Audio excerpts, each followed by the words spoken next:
Hello David, morning. Morning, sir. Can you just tell us about your favourite book that you've been reading? My favourite book? Well, it goes back 5 years and it's a great book and everybody should have one on their bookshelf. What is it? No, it's not that one, it's the Quran. How I got introduced to the Quran was I was on the plane coming back from New York.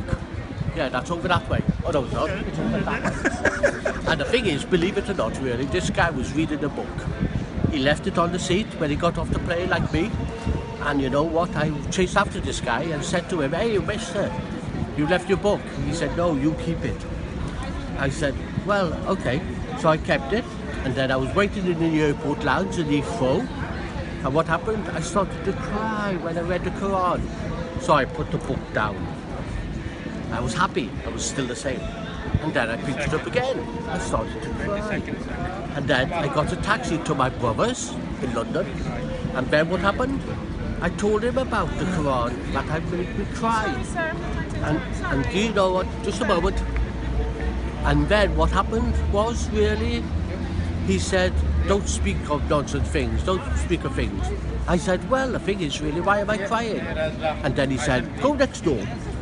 So I went next door, and who was there? The man that was on the plane.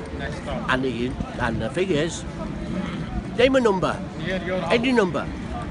The thing is, I'm not selling that Quran for £20 million or £20,000. I read it twice a day, and not only that, I keep it under my pillow. And you also read it to people as well, don't you? I do, and I'm just going to go with that. And not only that, as an activity coordinator working with people with dementia, I read it to them.